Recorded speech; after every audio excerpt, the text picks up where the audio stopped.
Chapitre 1 L'immunité innée. Ce chapitre s'intègre dans le thème 3 grand A, le fonctionnement du système immunitaire humain. Dès la naissance, un enfant est capable de se défendre contre la plupart des agressions, et particulièrement les microbiennes. Ce type de défense, génétiquement héritée, est qualifié de réponse immunitaire innée. Celle-ci fait appel à des mécanismes de défense ne nécessitant aucun apprentissage et mettant en jeu des cellules spécialisées. Ce type de défense existe chez tous les êtres vivants pluricellulaires. Il est très rapidement mis en œuvre et présente en tout point de l'organisme. L'immunité innée est donc la première à intervenir lors de situations variées, comme une lésion des tissus, une infection ou même la cancérisation. C'est la première ligne de défense immunitaire qui agit d'abord seule, puis se prolonge pendant toute la réaction immunitaire. Voyons dans un grand 1 un mécanisme de défense qui est commun aux êtres vivants et qui repose sur un système de reconnaissance. De nombreux éléments participent à la défense de l'organisme et réagissent rapidement aux agressions des agents pathogènes dans le cas de la réponse immunitaire innée. Ces défenses reposent sur deux processus complémentaires et génétiquement déterminés. Une réponse cellulaire, qui est permise par reconnaissance des récepteurs de surface des pathogènes par les cellules immunitaires, nous le verrons plus tard, et une réponse moléculaire, qui dépend de lysozyme et de défensine par exemple, les médiateurs chimiques.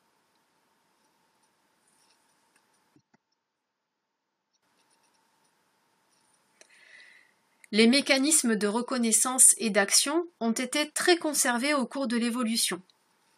Une dizaine de types cellulaires différents, les récepteurs de surface pour la reconnaissance des motifs étrangers, et une centaine de molécules circulantes, comme les interleukines.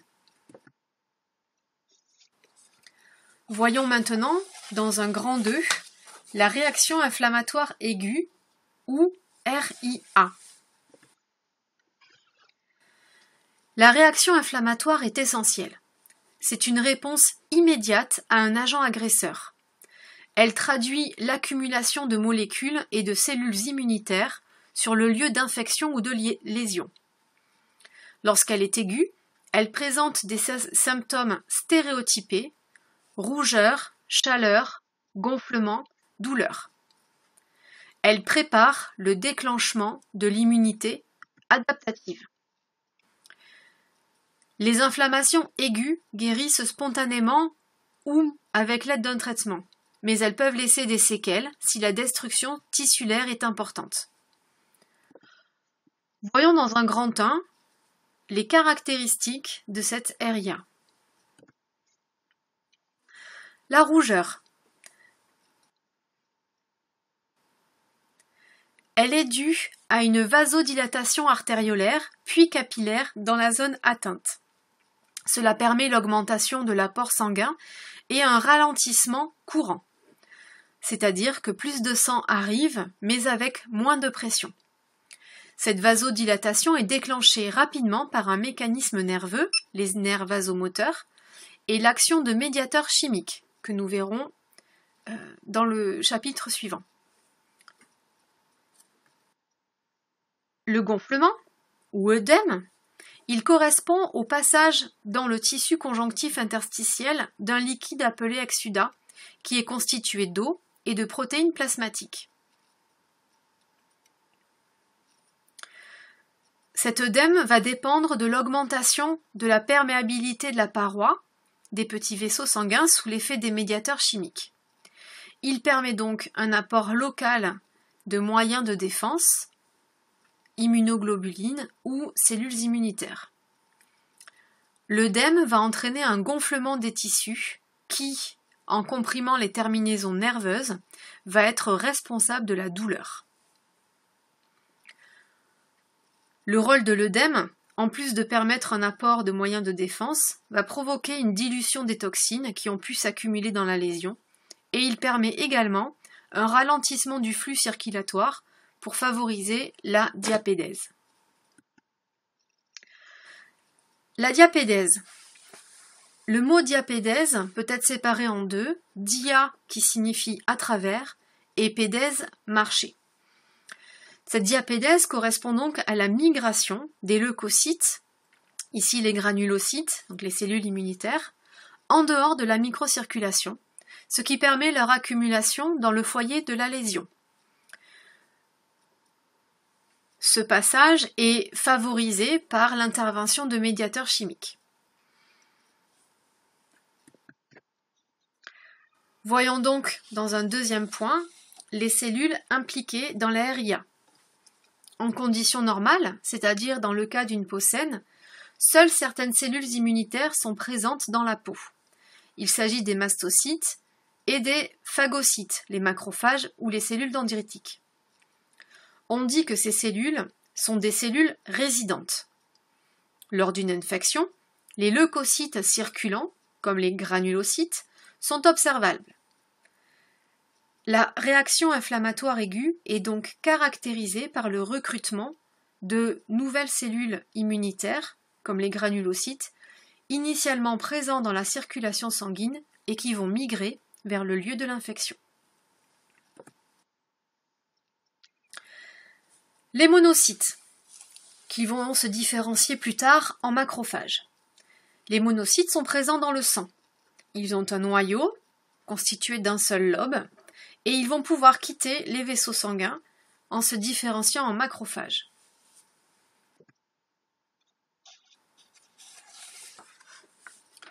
Les granulocytes. Les granulocytes sont des cellules résidentes qui sont présentes dans les tissus. Les mastocytes sont présents donc au niveau des tissus enflammés. Ils vont pouvoir se déplacer vers le lieu de lésion. Et enfin, les cellules dendritiques, qui ont des longs prolongements cytoplasmiques, qui font d'elles des cellules très facilement reconnaissables, vont pouvoir donc entrer en réaction avec les pathogènes et provoquer la réponse immunitaire innée. Voyons maintenant dans ce grand 2 le déroulement de cette RIA. Une des premières étapes est la détection des agents agresseurs ou des agents pathogènes. Les micro-organismes possèdent à leur surface des molécules particulières appelées PAMP pour Pathogen Associated Molecular Pattern.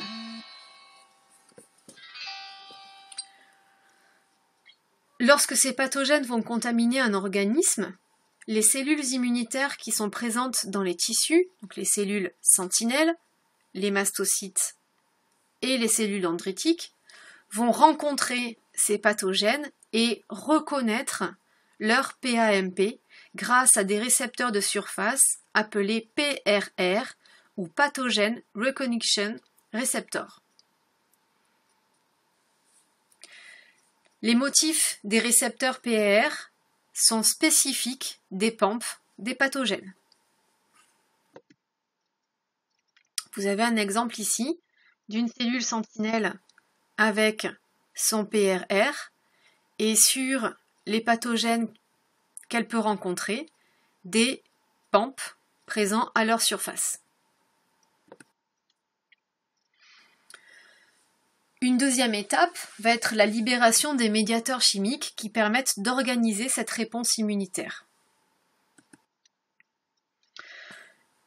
Une fois la fixation des PAMP au récepteur PRR, c'est-à-dire lorsque le pathogène a été reconnu par une cellule sentinelle, celle-ci va déclencher la libération des médiateurs chimiques de l'inflammation. C'est la partie moléculaire de la réponse immunitaire innée. Il existe différents types de médiateurs chimiques. L'histamine, qui est stockée dans les mastocytes, localisés eux-mêmes dans les tissus, va provoquer une vasodilatation des vaisseaux sanguins, entraînant rougeur et chaleur. L'histamine peut également permettre le recrutement des cellules immunitaires. Les prostaglandines ou les bradykinines sont des médiateurs lipidiques qui sont libérés par les mastocytes eux aussi.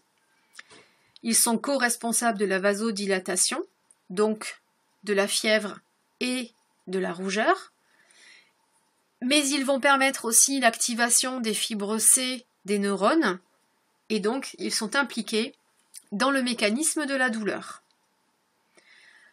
Ces prostaglandines sont les cibles des anti-inflammatoires non stéroïdiens qui vont stimuler les nocicepteurs pour pouvoir supprimer la sensation de douleur. Enfin, les cytokinines, dont les TNF, sont des pro-inflammatoires. Ils sont libérés par les cellules sentinelles, par les cellules dendritiques cette fois-ci. Ces cytokines sont captées par les granulocytes du sang et vont augmenter leur recrutement sur le site de l'infection grâce à la diapédèse. La libération des TNF, des facteurs TNF, est inhibée par les corticoïdes. Voici une représentation de ces étapes de la RIA. En premier point, la lésion cutanée, ici par une épine de rosier par exemple, contenant des agents pathogènes comme des bactéries ou même des virus. Ces agents pathogènes vont entrer en contact avec les mastocytes ici et des granulocytes dans le tissu. Libération des médiateurs chimiques qui vont aller permettre la vasodilatation du vaisseau sanguin le plus proche, la diapédèse des granulocytes sanguins qui vont être recrutés sur le site de la lésion et entraîner une phagocytose de ces bactéries. Ce qui nous emmène à la dernière étape de cette réponse inflammatoire aiguë, la phagocytose. Les granulocytes et les monocytes qui ont été recrutés grâce au TNF vont pouvoir faire réaliser la phagocytose. C'est donc généralement la dernière étape de la réaction inflammatoire aiguë. Les macrophages ou les granulocytes ainsi que les cellules dendritiques sont capables de réaliser cette phagocytose, comme la plupart des cellules immunitaires. Cependant, les cellules dendritiques vont jouer en plus un rôle qui est très important et essentiel dans le déclenchement de la réponse immunitaire adaptative. En effet, ces cellules dendritiques, après avoir phagocyté un agent pathogène, vont pouvoir exposer à leur surface les molécules du CMH associées à l'antigène du pathogène, un morceau de ce pathogène. Elles deviennent alors des cellules présentatrices de l'antigène ou CPA. Ainsi activée, cette cellule dendritique va alors migrer dans le ganglion lymphatique le plus proche pour déclencher la réponse immunitaire adaptative en activant à son tour les lymphocytes T grâce à la présentation de l'antigène. Voilà en schéma les étapes de cette phagocytose.